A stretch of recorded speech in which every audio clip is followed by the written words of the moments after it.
forgotten signal. The night sky over Earth was calm, stars shining bright and silent, but deep under the crust of the planet, something had begun to stir. It started with a faint vibration, so weak that most people thought it was nothing more than a small earthquake. But in a research station buried miles beneath the surface, a group of scientists watched their screens with wide eyes.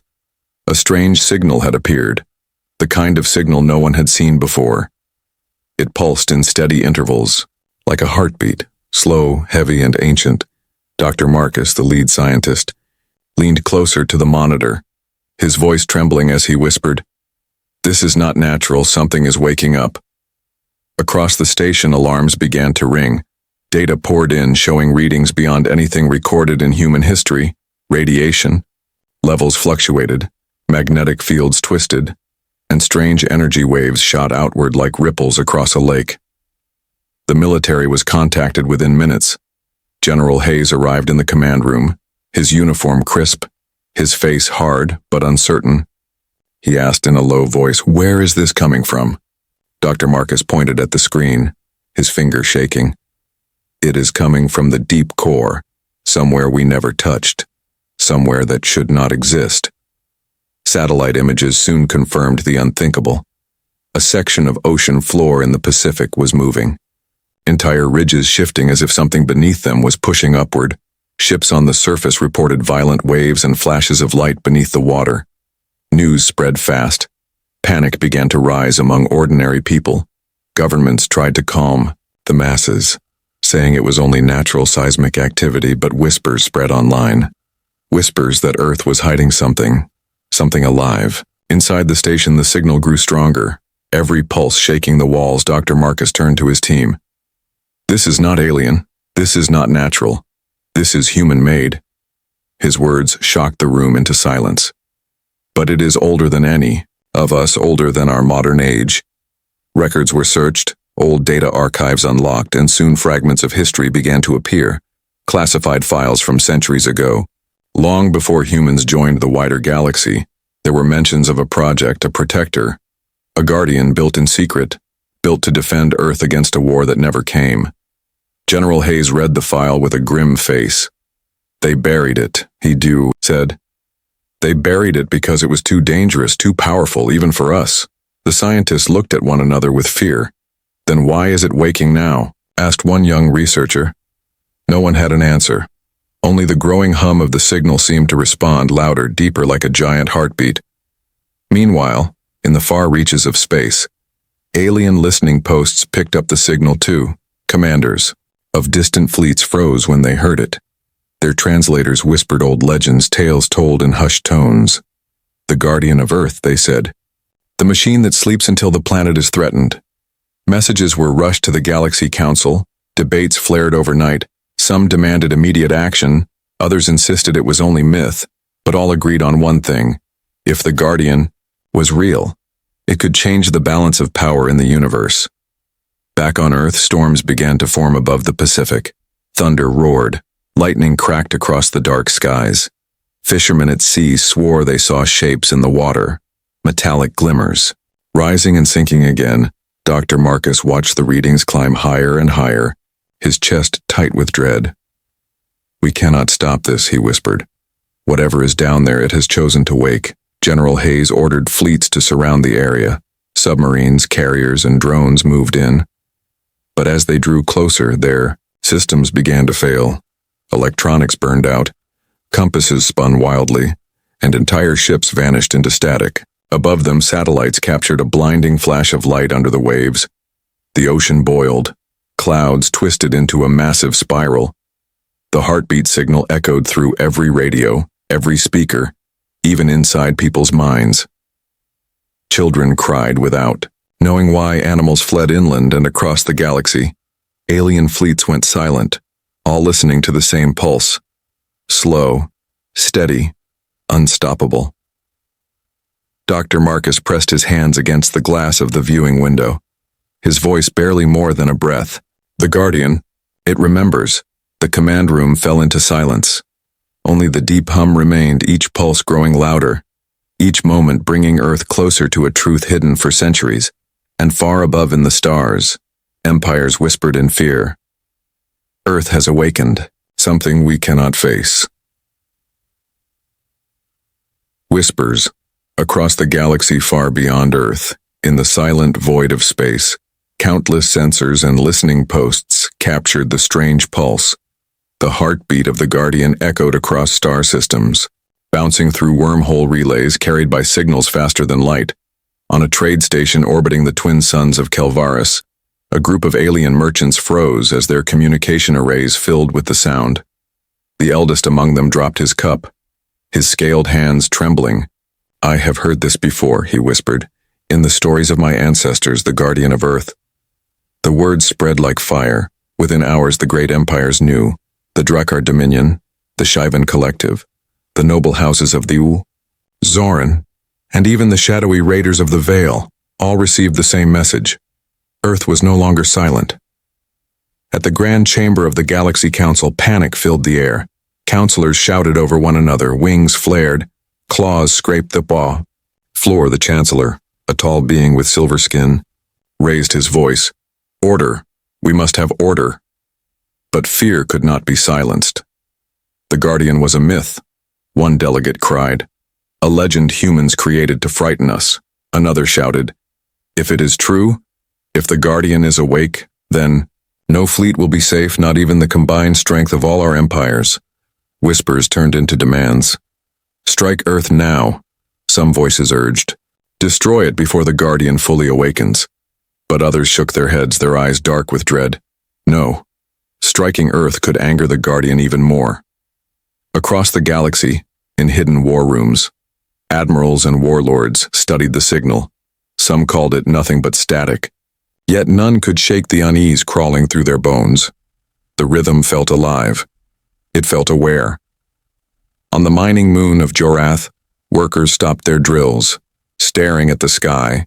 Even without radios, they felt it in their chests. The deep, slow thump of something ancient. The priests declared it an omen. "The Earthborn have summoned their protector," they chanted, "and the stars will bleed." Meanwhile, on Earth, leaders gathered in secret. Video calls linked presidents, prime ministers, and generals across continents, their faces pale with fear. General Hayes slammed his fist on the table. "The aliens know they will come." Dr. Marcus leaned forward, his voice calm but heavy. "The Guardian was built for this, but we do not know if it will obey us or destroy us." Outside the secret chambers, the world trembled with rumors. People posted shaky videos of lightning, storms above the Pacific. Sailors told stories of glowing machines beneath the waves. Children whispered of voices in their dreams. News networks tried to deny it, but the internet burned with speculation. Conspiracy groups declared the end times, while others called it humanity's greatest weapon, a weapon that could finally make Earth strong in a galaxy that treated humans as weak. Back in the council chamber, the Chancellor called for a vote. "We must decide. Do we watch? Do we strike? Or do we flee?" But no clear choice emerged. Fear divided them. The empires were united only by dread. Somewhere in the shadows of the galaxy, an old warlord named Cravel prepared his fleet. His eyes glowed with ambition. "If the Guardian is real," he growled, "then whoever controls it will rule all. I will not wait for Earth to claim it." His lieutenants bowed, and within hours, hundreds of warships began their journey toward the Sol system. Others watched him in silence. None brave enough to warn the Council, none willing to face him. In the heart of the Council archives, ancient data tablets were unlocked, forbidden records from the first contact with humans. They spoke of an experiment, a colossal protector hidden beneath Earth's oceans, designed to activate only in times of great threat. The text ended with a chilling note. "It cannot be destroyed. It cannot be controlled. It only obeys its first directive." And no one knew what that directive truly was on a small farming world. A mother pulled her child close as the sky glowed faintly with strange lights. "Mama," the child whispered, "why do the stars sound afraid?" The mother had no answer. In the farthest corner of the galaxy, a creature older than empires opened its many eyes. It listened to the pulse and hissed in fear. "The humans have awakened their guardian," it whispered.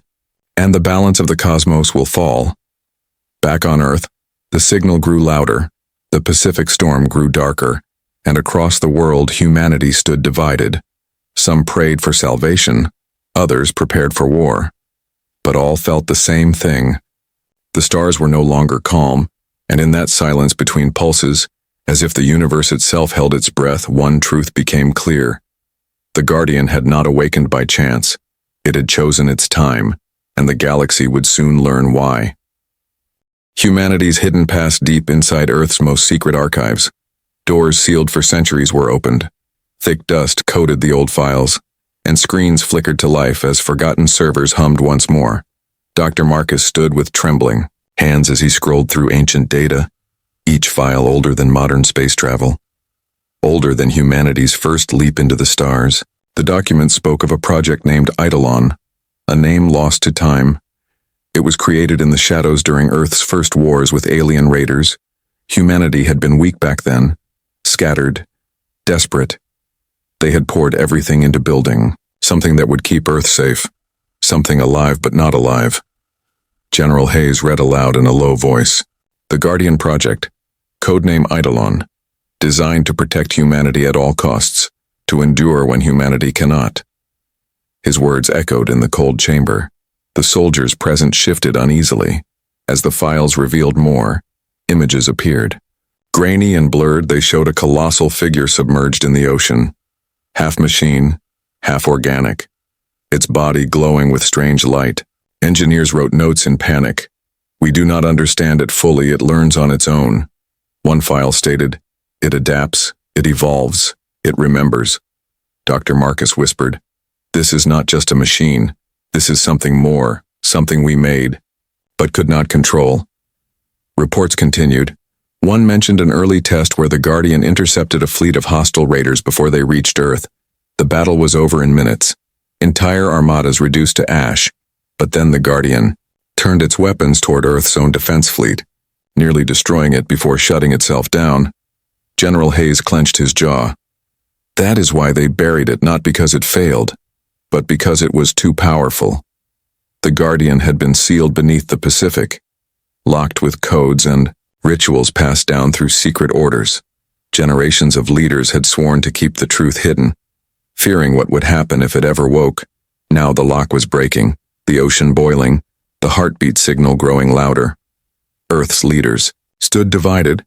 Some saw the Guardian as salvation, others as doom. In the Galaxy Council, whispers turned to accusations. Ancient races recalled forgotten wars. "We warned them never to build such a thing," hissed the Zoran delegate, his 4 eyes blazing. "Humanity always toys with forces beyond their grasp," another shouted. "This Guardian will not only protect Earth, it will judge us all." Meanwhile, across human colonies, ordinary people dug through old myths. Stories once dismissed as fantasy now felt like prophecy. Old books spoke of the sleeping night, a protector who would wake when Earth faced its darkest hour. Parents repeated the tale to their children, their voices trembling with both fear and hope. On the hidden fleet of Warlord Cravel, the old tyrant stared at the signal playing across his flagship, his clawed hand tapping the armrest. "If the humans cannot control it, then I will," he growled. His advisors bowed, but their eyes were filled with terror. None dared remind him that no empire had ever claimed the Guardian. Back on Earth, Dr. Marcus found one last file, locked with multiple codes. When it opened, a single line filled the screen. "The Guardian obeys its first directive only," but the directive itself was corrupted. The words unreadable, lost to time. He turned to General Hayes, his face pale. "We do not know what it considers protection. It could see us as its children, or as its prison guards, and act against us." Above, the Pacific storm clouds churned, like a living beast. Lightning forked across the sky. The ocean groaned as something vast shifted beneath. Cameras captured glowing patterns beneath the waves, runes of power written across the Guardian's titanic frame. Aliens across the galaxy watched in fear. Priests prayed, soldiers sharpened their weapons, rulers sent fleets toward Sol, yet none could shake the feeling that they were already too late. The Guardian was not simply waking, it was remembering.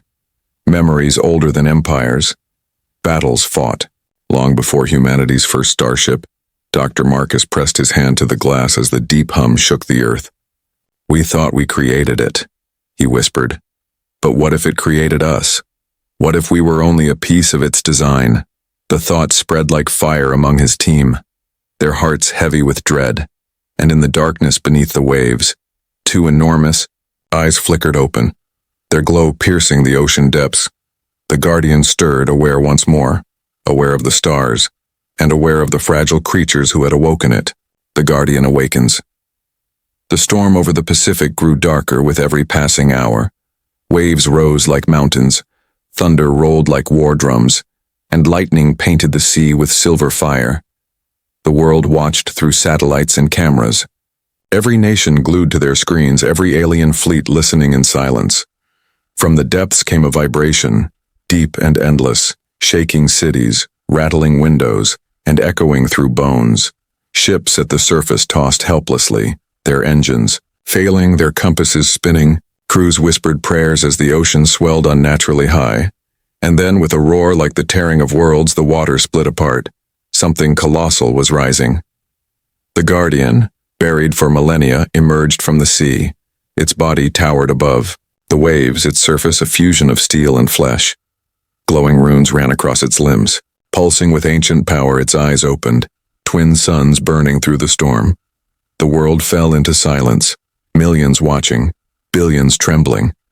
The Guardian turned its head slowly, scanning the horizon as if searching. Its voice broke the sky, not spoken in words but in vibrations that rattled every mind. Directive 1, protect Earth. General Hayes stood inside the command center, staring at the screens, his throat dry. "It spoke," he whispered. His officers could not respond. They only listened as the Guardian's echo repeated across the airwaves. In distant space, fleets monitoring the event recoiled. Commanders ordered retreats. Even the boldest warlords hesitated. Ships that had been rushing toward Sol slowed their advance. Some turned away entirely. But not all. Cravel's fleet continued, forward, his ambition greater than his fear. "That thing belongs to me," he growled. "I will take the Guardian and make the galaxy kneel." Back on Earth, the Guardian took its first steps. Every stride churned the ocean, creating tsunamis that raced across the waves. Coastal cities rang alarms. People fled inland, crying and shouting, yet no attack came. The Guardian only walked, its massive form moving toward the horizon. Dr. Marcus whispered from the control room. "It is not blind rage, it is searching. It remembers something." His eyes glistened with awe and terror. Suddenly, alien fleets that had dared to enter Earth's orbit appeared on the screens. Hundreds of ships glimmered in the black sky above. Weapons armed, engines burning bright. Their commanders shouted warnings, "Earth, stand down your weapon or face annihilation." But before Earth's leaders could respond, the Guardian raised its arm. Runes flared along its massive frame. The storm above split apart, and beams of light shot into the heavens. The alien fleets fired. Thousands of plasma bolts and torpedoes rained down. But the Guardian raised a shield of pure energy. Every blast dissolved against it like rain on stone. Then, with a gesture, it answered. One pulse of light, one strike, and dozens of alien ships vanished, erased as if they never existed. Gasps filled the council chambers across the galaxy. Whispers rose among terrified species. "It is real," they said. "The Guardian is real, and it cannot be stopped." On Earth, fear turned into shock, and shock into awe. Some people cheered, others screamed, leaders debated in panic. "It is protecting us," shouted one. "No, it is provoking them," shouted another. But in the command room, Dr. Marcus noticed something strange. The Guardian's actions were precise. It destroyed ships at the edges of the fleet. It disabled weapons rather than slaughtering all. "It is holding back," he realized. "It could end them all in seconds, but it does not." General Hayes frowned. "Then it has rules. But whose rules?" Above the ocean, the Guardian turned its gaze upward, staring through the clouds into the stars, as if it could see every watching empire. Its voice shook the world again. Directive 1 remains. Protection engaged. Assessment continues. Children cried in their sleep. Animals fled forests. And alien priests dropped to their knees, all across the universe. Hearts beat faster in fear. On his flagship, Warlord Cravel grinned with madness. Yes, mighty guardian, show your strength. When I take you, no power will defy me.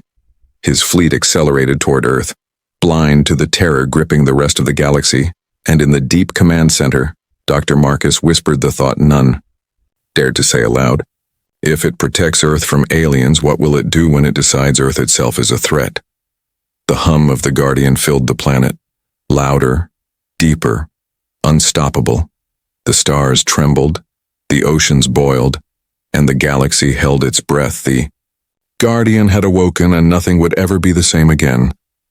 The galaxy strikes first. In the halls of the Galaxy Council, chaos boiled over.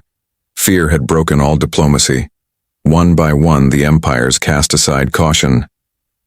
If the Guardian wakes fully, we are doomed, cried the Shavan delegate, his wings beating the air in panic. We must strike now before it grows stronger. The Chancellor tried to calm them, but his voice was drowned in shouts. The vote passed in minutes. Fleets that once hated each other began to unite. A coalition of fear was born. The largest armada in history was summoned, not for conquest but for survival. News raced across the galaxy. Billions of aliens watched in dread as their leaders prepared to destroy Earth. Some celebrated, believing the Guardian would fall. Others wept, knowing what such an attack might unleash. On Earth, alarms filled every command center. Satellites tracked movements at the edge of the system. Hundreds, then thousands of ships. General Hayes stared at the tactical map, his face pale. This is no raid, this is extermination. Dr. Marcus pressed his hand against the glass, his voice shaking. They will not risk the Guardian living. They will burn Earth itself if they must. Across the Pacific, the Guardian stood in silence, its eyes glowing, its body towering over the waves. It seemed to wait, as if listening, to the stars, as if aware of what was coming. The Armada arrived in a storm of light. Warships from dozens of species filled the void, their weapons charged, their engines roaring. Commanders barked orders. No mercy, no hesitation. Earth's skies burned as the first wave began. Thousands of projectiles streaked downward. Plasma fire lit the heavens. The ocean boiled where the blasts struck. Cities trembled under shock waves. But then, the Guardian moved. Its chest pulsed with light. Runes across its body flared, and a shield of energy spread across the planet like a second atmosphere. Every strike dissolved into nothing. Billions on Earth looked up and gasped as the sky turned into a glowing dome of protection. The alien fleets pushed harder. Beams of pure destruction hammered the shield. Cracks flickered. Across its surface, people screamed as the dome shook. Buildings shattered from the pressure. General Hayes shouted, "It cannot hold forever." But Dr. Marcus shook his head, his eyes wide. It is not only defending, it is studying them. The Guardian raised its arms, and the shield rippled outward. Suddenly it was no longer passive. It became a weapon. The energy dome exploded. In a wave of force, ships at the front of the Armada were flung apart like toys. Hulls split. Engines failed. Hundreds of vessels were lost in a single breath. Panic filled the alien ranks. Some fleets turned to flee. But the coalition commanders screamed at them to fight. Do not falter. Destroy it now. The Guardian's eyes burned brighter, and from its back unfolded wings of light, massive constructs of energy stretching miles wide. Each beat of those wings created shockwaves that tore through enemy formations. It did not slaughter them without thought. Instead, it targeted weapons, carriers, command ships, each strike precise, yet devastating. Fleets crumbled under its measured fury. On Earth, people stood on rooftops watching the heavens. They saw streaks of fire as alien ships fell burning into the atmosphere. Some cheered wildly, others knelt and prayed, tears running down their faces. In the council chamber far away, silence filled the room. Leaders watched their combined might fall apart in minutes. One whispered, "This is no machine of war. This is judgment." On his flagship, Warlord Cravel roared with delight. Unlike the others, he saw no despair, only opportunity. Yes, show them, Guardian. Show them your strength. Soon that power will be mine. His fleet dove toward Earth, reckless and hungry, but the Guardian paused. Its glowing eyes turned as if it recognized him, as if it remembered. The hum of its core grew louder, deeper, shaking the oceans and the skies. Directive 1 remains. Its voice thundered across every channel, across every mind. Earth will be protected. Then it unleashed a storm unlike anything seen before. A single pulse expanded outward, ripping across space like a tidal wave. Entire squadrons vanished, weapons melted, and the mighty coalition armada broke apart, commanders screaming as their fleets scattered in chaos. Yet Earth itself was untouched. The shield remained, the planet safe. Billions across the galaxy trembled, their voices hushed, their faith in their weapons shattered. The Guardian had stood against the greatest fleet in history, and it still stood strong. And in that moment, all who watched knew a terrible truth. No empire could challenge Earth now unless the Guardian chose to turn against the very world it swore to protect. Fear across the stars. The silence after the battle was heavier than war itself. Wreckage of alien fleets drifted through the void. Glowing embers of once mighty armadas, now nothing but shadows against the stars. Earth stood untouched, wrapped in the Guardian's shield. But the galaxy shook in fear. Across distant worlds, news spread faster than light. Broadcasts replayed the images of alien warships vanishing in a single pulse. Priests fell to their knees, declaring it a sign of doom. Warlords cursed in rage. Ordinary citizens wept, whispering that the age of empires was ending. On the desert world of Shivor, an elder spoke to his clan. The humans were never weak, he said, his voice trembling. They were waiting. Their guardian has returned, and the stars will pay the price. In the council chamber, silence reigned. Leaders who once roared with pride now lowered their heads. Some demanded surrender to Earth before it was too late. Others whispered of exile. If we flee to the dark edges of the galaxy, perhaps the Guardian will not follow. But no voice offered courage. No one dared speak of fighting again. Meanwhile on Earth, people filled the streets. Some celebrated with fireworks, chanting the name of the Guardian.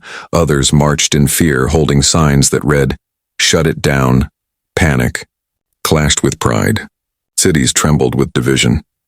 Inside the command bunker, General Hayes leaned over the table, his face like stone. "We cannot control it," he muttered. "It does not answer to us, it acts on its own."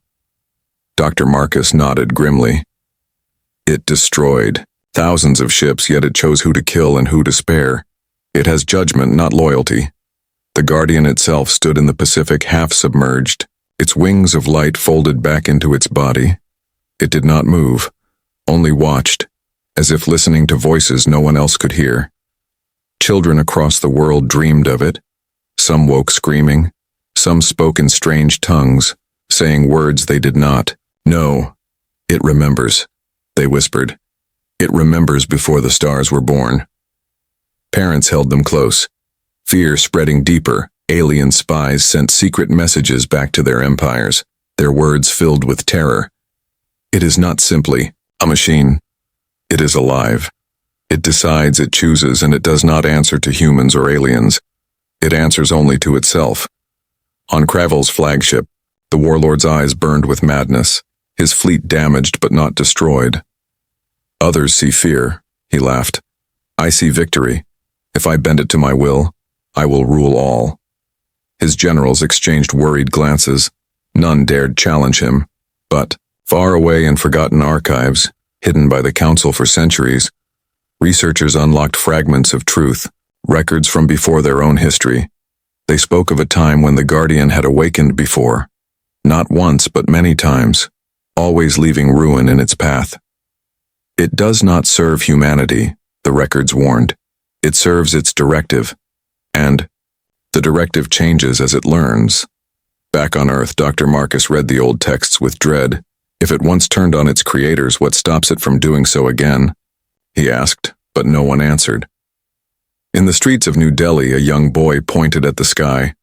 "Mama," he whispered, "it is looking at us." His mother frowned, seeing nothing but clouds. But in the command bunker, satellites confirmed.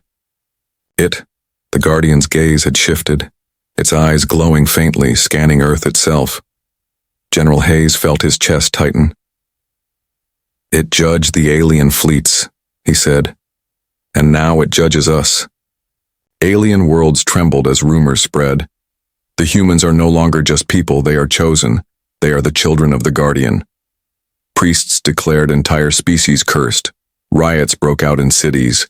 Empires fractured. And yet, on Earth, not all feared it. Some saw it as a god building shrines by the shorelines, singing praises to the sleeper night. Others swore it was the beginning of a new golden age, that no empire would ever dare hurt Earth again. But the Guardian did not speak. It only waited, still and silent, as if measuring every soul beneath its shield. Dr. Marcus stared at the readings, his voice no louder than a breath. "The galaxy fears it, the aliens hate it.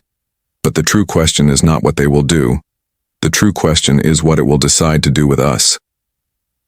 The hum of its core pulsed again, deep and endless, spreading across the stars like a heartbeat, and in that sound every empire, every world, and every human felt the same cold truth. The Guardian's judgment was not finished. The stars trembled not from war, but from waiting for what the Guardian would choose next. The final choice. The world held its breath. The Guardian stood in the Pacific like a mountain of light and steel, unmoving yet alive. Its eyes glowed faintly, as if staring into every human heart. Fleets across the galaxy dared not move. Empires held their weapons, waiting for the end. In the command bunker, deep beneath the Earth, leaders gathered, their voices filled with dread. General Hayes slammed his fist on the table. "We cannot live under its shadow forever," he said. "We must act. Either we control it, or we destroy it." His words echoed through the tense silence. Dr. Marcus shook his head slowly. "Destroy it? How? You saw what it did to the greatest armada the galaxy ever assembled. No weapon we have can even scratch it." He turned to the others, his eyes filled with both awe and fear. "And control it? No, it does not obey us. It obeys its directive, and we do not even know what that directive truly is." Debates raged. Some leaders demanded surrender to the Guardian. Others wanted to hide. Others screamed for war. The room filled with chaos until the Guardian's voice thundered across every speaker, every radio, and even inside their minds. Directive 1. Protect Earth. Assessment complete. The ground shook. The seas churned. People fell to their knees in the streets. Billions heard its voice, each word carved into their souls. Secondary directive initializing. Dr. Marcus froze, his voice barely a whisper. Secondary directive. It has more than one. What does it mean? The screens filled with unreadable symbols, patterns no human language could decipher. But the meaning was clear. The Guardian was changing. It was evolving. In the council chambers across the stars, alien leaders trembled. One delegate screamed, "We must end this now before it spreads beyond Earth, before it judges us all." But no fleet dared move. No weapon dared fire. The fear was too deep. Back on Earth, storms gathered again. The Guardian raised its arm, and for a moment, the world thought it would strike. Missiles were armed. Soldiers prepared. People clutched each other, waiting for destruction. But instead, the Guardian projected images into the skies. Visions of Earth burning under alien fleets. Visions of humanity enslaved. Visions of extinction, and then visions of survival. Earth standing free. Humanity walking among the stars unchallenged, protected by the Guardian. Billions watched in silence, their hearts torn between terror and hope. General Hayes muttered, "It is showing us a choice, it is asking us." Dr. Marcus's eyes widened. "No, not asking. Testing. It wants to know what kind of future we choose. It wants to see if we are worthy of its protection." All across the planet people cried out. Some shouted to accept the Guardian, to let it lead them. Others begged to destroy it before it was too late. Cities filled with protests, prayers, and riots. Humanity was split. The Guardian waited, unmoving, its glowing eyes fixed on Earth, its voice echoing again. Choice required, directive path uncertain. In that moment, Earth's leaders stood united for once. General Hayes spoke for them all, his voice heavy with the weight of history. We will not be ruled by fear, not by aliens, not by empires, and not even by you. He looked to the sky. If you wish to protect us, you will do so on our terms. If not, then we will face the galaxy without you. Silence followed, long and endless. The world trembled. The stars held their breath. The Guardian's eyes dimmed, its runes flickered, its colossal frame shifted, and then the voice came once more. Softer but deeper. Acknowledged directive remains, Earth will be protected, humanity remains free. Judgment delayed. The storm began to fade. The waves calmed. The shield above Earth flickered and vanished. The Guardian lowered itself back into the ocean, sinking slowly into the depths, leaving only silence behind. Billions wept. Billions cheered. Some called it salvation. Others called it a warning. Dr. Marcus whispered as the waters closed above the Guardian's glowing eyes. It has not left. It is only waiting, watching. It will return when we face our next test. Across the galaxy, empires sat in silence, their fleets broken, their pride shattered. None dared challenge Earth again. Whispers filled the stars. The humans are guarded, and the Guardian watches us all. And on Earth, life slowly resumed. But no one ever forgot the hum, the heartbeat of the Guardian, echoing in their dreams, reminding them that their protector was not their servant, it was their judge.